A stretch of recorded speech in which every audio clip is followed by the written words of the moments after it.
बुजुर्ग लोग अपने बेटा अपने पोता लोगों का ऐसा नामकरण करते थे जिसमें बेटा को बुलाओ भगवान का नाम भी निकल सके। पहले के जमाने में हमारे दादा लोग अपने भैया लोगों का बेटा लोगों का नामकरण करते थे।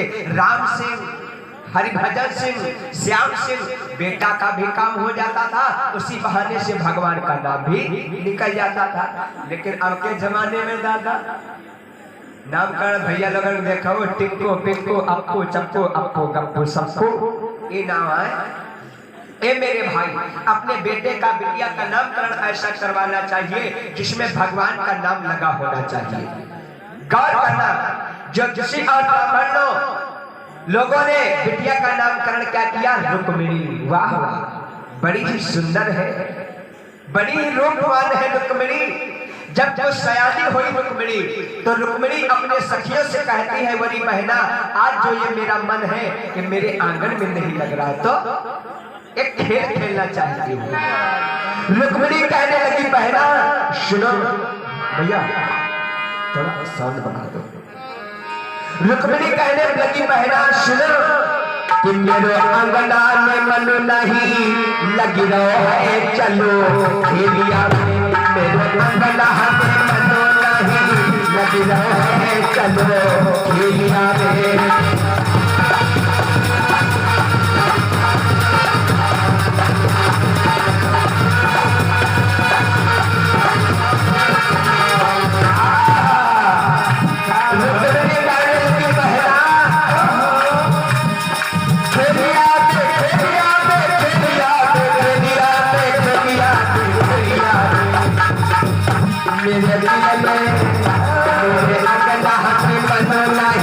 लगी रहे चलो खेलिया में।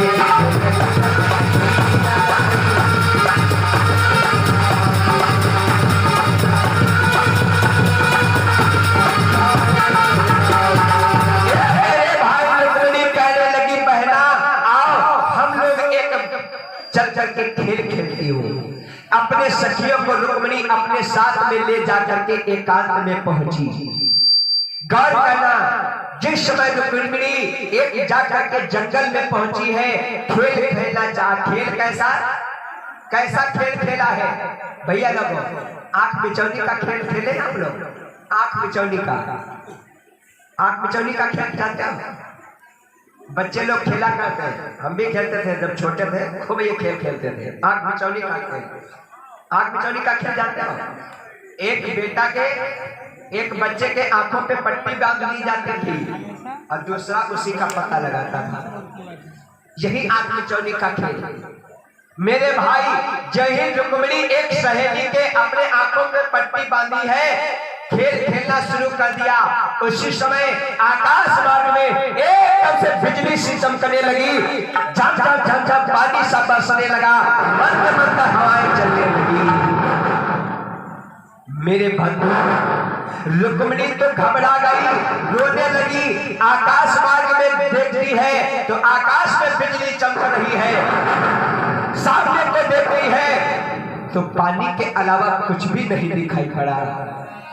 कैसा वो दिन, काली काली सी रात, कैसा हुआ दिन? अरे बिजली चमके या आसमान में,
सखियां भागती हुई अपने अपने घरों में जाती है।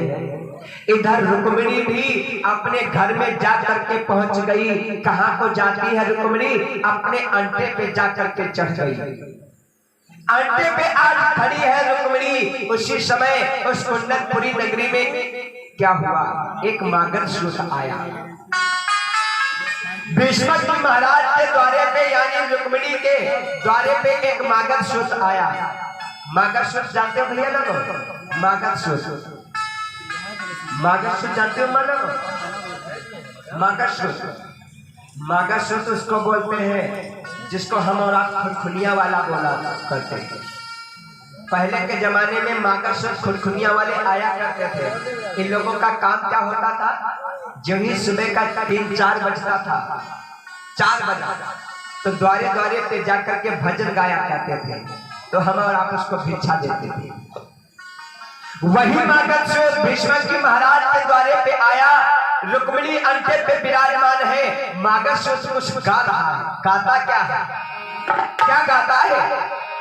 कि ब्रजभूमि में हुआ है अवतार कन्हैया का, सौभाग्य हो जिन्हें दीदार कन्हैया का। इस लोक ही से क्या परलोक ही में क्या, त्रिभुवन त्रिकाल में है सार कन्हैया का। त्रिभुवन त्रिकाल में है सार कन्हैया का। जो ही भगवान कन्हैया का नाम लिया है मागध रुक्मिणी मन ही मन में सोचने लगी, अरे किस कन्हैया का ये नाम ले रहा है मागध।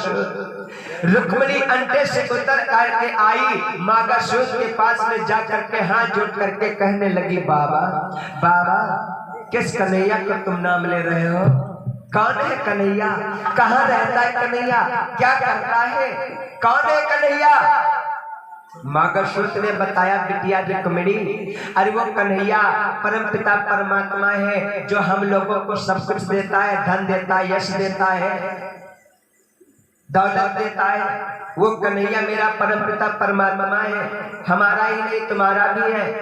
मेरे भाई अब तो रुक्मिणी मन ही मन में सोचने लगी कि जिस कन्हैया का नाम ले रहा है मागध, अगर मैं अब अपना विवाह करूंगी तो उस कन्हैया के साथ में, वरना क्यों न हमें इसी प्रकार से सारी जिंदगी व्यतीत हो जाए, लेकिन मैं दूसरे के साथ में अपना विवाह कदापि नहीं करूंगी। अगर मैं अब विवाह करूंगी तो उस कन्हैया के साथ में जिस कन्हैया के वर्णन के मागध कर रहा है।